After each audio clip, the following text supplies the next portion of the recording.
Hello everyone, ଜୟ ଜଗନ୍ନାଥ। ସ୍ୱାଗତ କରୁଛି ମୋର ଲର୍ନ ଓଡ଼ିଆ ୟୁଟ୍ୟୁବ୍ ଚ୍ୟାନେଲକୁ। ପିଲାମାନେ, ଆଜି ଆମେ ଆଲୋଚନା କରିବା ଶିକାର ଗଳ୍ପ। ଗାଳ୍ପିକ ଭଗବତୀ ଚରଣ ପାଣିଗ୍ରାହୀ। ସବୁଜ ସାହିତ୍ୟର ଭାବଧାରା ମଧ୍ୟରୁ ନିଜକୁ ସମ୍ପୂର୍ଣ୍ଣ ରୂପେ ମୁକ୍ତ କରି ନେଇ ଯେତେବେଳେ ସାମାଜିକ ବାସ୍ତବତାର କଥା କହିବା ପାଇଁ ଚେଷ୍ଟା କରାଯାଉଥିଲା, ସେହି ଚେଷ୍ଟାର ଆଦ୍ୟସ୍ୱର ଥିଲେ ଭଗବତୀ ଚରଣ ପାଣିଗ୍ରାହୀ। ବାମପନ୍ଥୀ ଚେତନାର ପ୍ରଥମ ଗଳ୍ପ ଭାବରେ ଆମେ ଶିକାର ଗଳ୍ପକୁ ଗ୍ରହଣ କରୁ। ଶିକାର ଗଳ୍ପ ମାଧ୍ୟମରେ ପ୍ରଗତି ଚେତନା, ଆମର ଏଇ ସମାଜ ମାଧ୍ୟମରେ କେଉଁ ବଣ ଜଙ୍ଗଲ ଭିତରେ ରହୁଥିବା ଆଦିବାସୀ ମଣିଷଟି କେତେ ସରଳ, କେତେ ନିଷ୍କପଟ, କେତେ ମାନବିକତାର ମନ୍ତ୍ରରେ ମନ୍ତ୍ରିତ, ତାହାରି ସ୍ୱର ଶିକାର ଗଳ୍ପ। ଆସନ୍ତୁ ଆଲୋଚନା କରିବା ଘିନୁଆ ଭଳି ଆଦିବାସୀ ଯେ ଜାଣିପାରେ ନା ତା ପାଇଁ ଗୌରବ କ'ଣ, ତା ପାଇଁ ଦୋଷ କ'ଣ। ସେ କେବଳ ଜାଣେ ଶତ୍ରୁ ସାଧନ ନୁହେଁ, ଦୁଷ୍ଟ ବିନାଶ ମନୁଷ୍ୟର କର୍ତ୍ତବ୍ୟ ହେବା ଆବଶ୍ୟକ। କିନ୍ତୁ ସେ ବୁଝିପାରେ ନା ଦୁଷ୍ଟ ବିନାଶ ବି ବେଳେବେଳେ ଦୋଷ ହୋଇଯାଏ, ତାକୁ ବକ୍ସିସ୍ ବଦଳରେ ମିଳିଥାଏ ଫାଶୀ। ତାହେଲେ ଏ ଗଳ୍ପଟାକୁ ସମ୍ପୂର୍ଣ୍ଣ ଭାବେ ଆମେ ଆଲୋଚନା କରିବା। କ'ଣ ଏ ଗଳ୍ପରେ ଅଛି?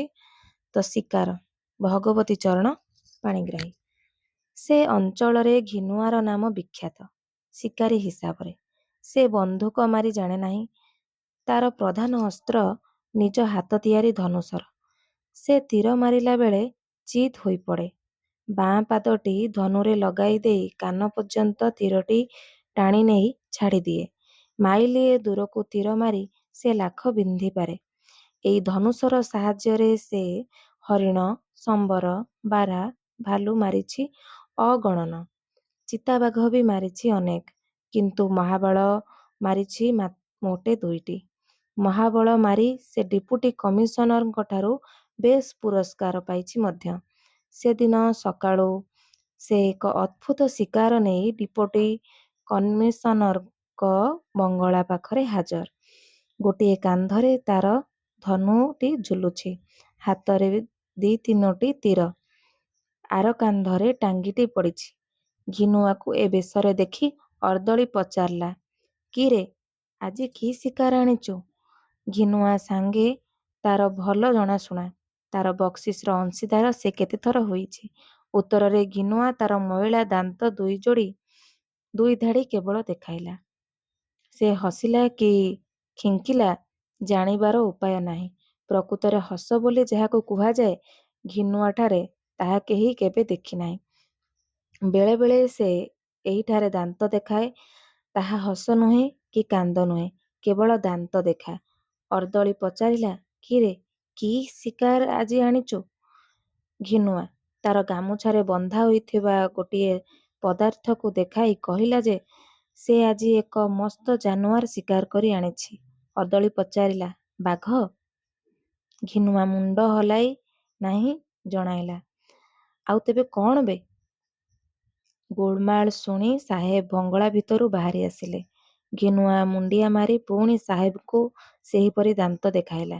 ସାହେବ ଶିକାରର ଚେହେରାଟା ଦେଖିବାକୁ ଔତ୍ସୁକ୍ୟ ପ୍ରକାଶ କରିବାରୁ ଘିନୁଆ ଗାମୁଛା ଭିତରୁ ବାହାର କରି ସାହେବଙ୍କ ପାଦତଳେ ଥୋଇଲା ଗୋଟିଏ ସଜକଟା ମଣିଷ ମୁଣ୍ଡ।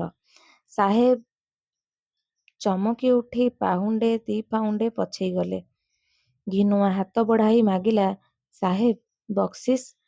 କିଛି କ୍ଷଣ ପରେ ମନକୁ ମନ ସମ୍ଭାଳି ନେଇ ସାହେବ ଘିନୁଆକୁ ବକ୍ସିସ୍ ପାଇଁ ଅପେକ୍ଷା କରିବାକୁ ଇସାରା କଲେ ଓ ଭିତରକୁ ଯାଇ ଫୋନ୍ ଦ୍ୱାରା ସଶସ୍ତ୍ର ପୋଲିସ ଫୌଜକୁ ଡକାଇଲେ। ଏହା ବ୍ୟତୀତ ଘିନୁଆକୁ ଜବତ କରିବାର ଉପାୟ ନାହିଁ। ଦେହରେ ତାର ଗୋଟିଏ ଅସୁରର ବଳ, ହାତରେ ପୁଣି ଧନୁଶର ଓ ଟାଙ୍ଗିଟି ରହିଛି।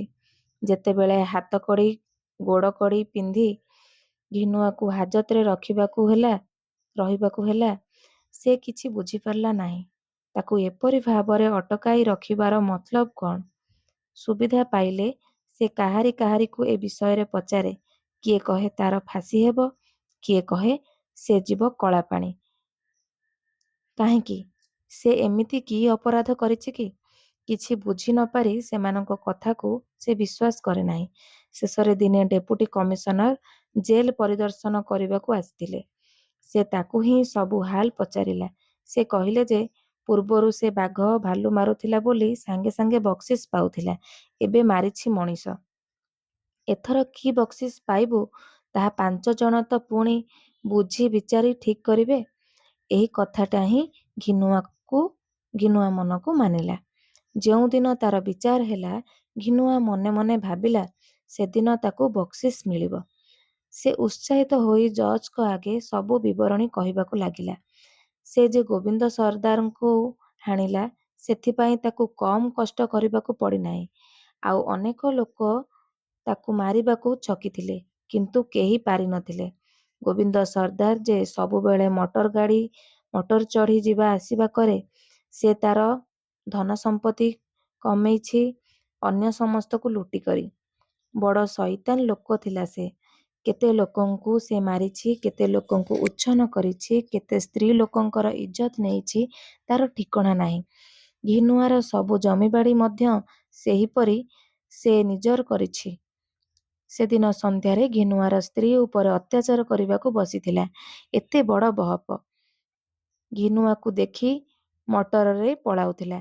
ଭାବିଥିଲା ତା ହାବୁଡ଼ରୁ ଖସି ଚାଲିଯିବ। ତାର ମଟର ଚକକୁ ତୀର ମାରି ଘିନୁଆ ମଟରକୁ ଅଚଳ କରିଦେଲା। ତାପରେ ଟାଙ୍ଗିରେ ତାର ମୁଣ୍ଡଟା କାଟି ନେଇ ସିଧା ଦୌଡ଼ିଲା। ରାତି ରାତି ବଣ ଜଙ୍ଗଲ ଭିତର ଦେଇ 30 ମାଇଲ ରାସ୍ତା ଏକ ନିଶ୍ୱାସକେ ଦୌଡ଼ି ସେ ଡିପୁଟି କମିଶନରଙ୍କ ବଙ୍ଗଳାରେ ହାଜର ହେଲା। ଗୋବିନ୍ଦ ସର୍ଦ୍ଦାର ସାମାନ୍ୟ ଲୋକ ନୁହେଁ। ହାତରେ ତାର ଥାଏ ସବୁବେଳେ ବନ୍ଧୁକ। ବାଘ ଭାଲୁଙ୍କ ଅପେକ୍ଷା ଲୋକେ ତାକୁ ବେଶୀ ଭୟ କରନ୍ତି। ବାଘ ଭାଲୁଙ୍କ ଅପେକ୍ଷା ସେ ଲୋକଙ୍କର କ୍ଷତି କରେ ଢେର ବେଶୀ। ତାକୁ ମାରିବା ପାଇଁ ଘିନୁଆ କମ୍ ସାହସ ଓ ବିଚକ୍ଷଣତା ଖର୍ଚ୍ଚ କରିନାହିଁ। କିଛି ବର୍ଷ ତଳେ ମିଳିଆ ଝପଟ ସିଂ ମୁଣ୍ଡ କାଟିଥିବାରୁ ସାହେବ ଡୋରାକୁ 500 ଟଙ୍କା ବକ୍ସିସ୍ ଦେଇଥିଲା। ଝପଟ ସିଂ ତ ଏକରକମ ଭଲ ଲୋକ ଥିଲା। ସେ ସ୍ତ୍ରୀ ଲୋକଙ୍କ ଇଜ୍ଜତ ନେଇ ନାହିଁ କି କାହାରି ଜମିବାଡ଼ି ଦଖଲ କରିନାହିଁ। ସେ କେବଳ ଖଜଣାଖାନା ଲୁଟି କରୁଥିଲା, ଆଉ କେତେ ଜଣ ସିପାହୀଙ୍କୁ ମାରୁଥିଲା। ଗୋବିନ୍ଦ ସର୍ଦ୍ଦାର କିନ୍ତୁ ବଡ଼ ଭୟଙ୍କର ଲୋକ। ତାକୁ ମାରିଥିବାରୁ ଅଧିକ ଘିନୁଆକୁ ବକ୍ସିସ୍ ମିଳିବା ଉଚିତ। ଘିନୁଆର ଯୁକ୍ତି ଶୁଣି ସମସ୍ତେ ହୋ ହୋ ହୋଇ ହସି ଉଠିଲେ। ଜଜ୍ ସାହେବ ହସି ହସି କହିଲେ, ହଁ, ଉପଯୁକ୍ତ ବକ୍ସିସ୍ ଦିଆଯିବ। ସରକାରୀ ଓକିଲ କହିଲେ, ତତେ ଏଠାକୁ ଖାସ୍ ଅଣାଯାଇଛି ବକ୍ସିସ୍ ଦିଆଯିବା ଲାଗି। ଘିନୁଆ ଏହାକୁ ପରିହାସ ନ ମଣି ସତ ବୋଲି ମନେକଲା। କାରଣ ହସ, କୌତୁକ, ଥଟ୍ଟା, ପରିହାସ ସେ ଜାଣେ ନାହିଁ। ତାର ଯେ ନିତାନ୍ତ ରସଶୂନ୍ୟ ପ୍ରକୃତି। ଶେଷରେ ରାୟ ଦିଆଗଲା ପ୍ରାଣଦଣ୍ଡ। ଘିନୁଆ ଏହାର କୌଣସି ଅର୍ଥ ବୁଝିପାରିଲା ନାହିଁ। ପୁଣି ଜେଲକୁ ଫେରାଇ ନେଲାବେଳେ ତାକୁ ବୁଝାଇ ଦିଆଗଲା ଯେ ତାର ବକ୍ସିସ୍ ପାଇବାର ଦିନ ଆସୁଛି।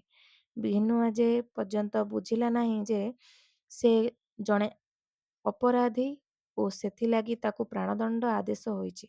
ଝପଟ ସିଂଙ୍କୁ ମାରିବା ଓ ଗୋବିନ୍ଦ ସର୍ଦ୍ଦାରଙ୍କୁ ମାରିବା ଯେ ଏକା କଥା ନୁହେଁ, ତାହା ସେ ବୁଝିବ କାହୁଁ। ସେ ଜାଣିପାରିଲା ନାହିଁ ଯେ ସେ ଗୋଟିଏ ଗୌରବର ବିଷୟ, ଅନ୍ୟଟି ଦୋଷାବହ। ଆଇନର ସୂକ୍ଷ୍ମଜାଲ ଭିତରେ ପଶିବାକୁ ତାର ମୁଣ୍ଡ କାହୁଁ। ସେ ଯେ ବଣୁଆ ସାନ୍ତାଳ। ମନେ ମନେ ଭାବେ ଡୋରା 500 ଟଙ୍କା ପାଇଛି ଝପଟ ସିଂଙ୍କୁ ମାରି। ସେଥିରେ ବେଶୀ ନହେଲେ ସେ କାହିଁକି ନେବ? ସବୁ ଫେରାଇ ଦେଇ କହିବ, କିଛି ନଦିଅ ପଛେ ସାହେବ, ଡୋରାଠାରୁ ବେଶୀ ପାଇବା ମୋର ହକ୍। ଜେଲର ଅନ୍ଧାରିଆ ନିର୍ଜନ ଗୁମ୍ଫାରେ ରହି ସେ କେତେ କ'ଣ ଭାବେ। କଥାବାର୍ତ୍ତା କହିବାକୁ ସେ କାହାରିକୁ ଦେଖେ ନାହିଁ। କଥାବାର୍ତ୍ତା କହିବାକୁ ବି ତାର ମନ ଛଟପଟ ହେଉଥାଏ। ଶେଷରେ ତାର ଫାଶିର ଦିନ ଆସିଲା। ତାକୁ ପଚରାଗଲା, ତାର ଶେଷରେ କ'ଣ ଦରକାର? ସେ କହିଲା, ମୋର ବକ୍ସିସ୍। ଆଚ୍ଛା, ବକ୍ସିସ୍ ପାଇବୁ, ଆ, କହି ତାକୁ ନେଇଗଲେ। ମୁଣ୍ଡରେ ତାର ଗୋଟିଏ କଳାକନାର ଖୋଳ ପିନ୍ଧାଇ ଦିଆଗଲା। ଘିନୁଆ ମନେ ମନେ ବିଚାରିଲା, ଆଖିରେ ଅନ୍ଧ ପୁଟୁଳି ଦେଇ ହାତରେ ତାର ସୁନା ରୂପା ଢାଳି ଦିଆଯିବ। ସରକାର ଘରର କେତେ ଫାନ୍ଦ ଫିକର, କାଇଦା କଟକଣା ଅଛି। ଖାଲି ସେମିତି କ'ଣ ବକ୍ସିସ୍ ଦିଆଯାଏ? ସେ ଘରକୁ ଫେରି ସବୁ ସ୍ତ୍ରୀକୁ ଦେଖାଇବ, କି ଖୁସି ହେବ ସ୍ତ୍ରୀ ତାର ସବୁ ଦେଖି। ଭଲ ଘରଦ୍ୱାର କରି ଜମିବାଡ଼ି ଚଷି ସେ ଖୁସିରେ ରହିବ। ଆଉ ତ ଗୋବିନ୍ଦ ସର୍ଦ୍ଦାର ନାହିଁ ଯେ ସବୁ ଲୁଟି କରି ନେବ। ହଠାତ୍ କ'ଣ ଗୋଟିଏ ଆସି ତା ବେକରେ ବାଜିଲା। ତ ଏଇ ଗଳ୍ପଟି ଆମର ଶେଷ ହେଲା। ତ ନେକ୍ସଟ ଭିଡ଼ିଓରେ ଆମେ ଏଇ ଗଳ୍ପର ସର୍ଟ କୋଶ୍ଚିନ୍ କିଛି ଆଲୋଚନା କରିବା। ଭିଡ଼ିଓଟି ଭଲ ଲାଗିଥିଲେ ଲାଇକ୍, ସେୟାର, ସବସ୍କ୍ରାଇବ୍ କରିବେ। ଧନ୍ୟବାଦ।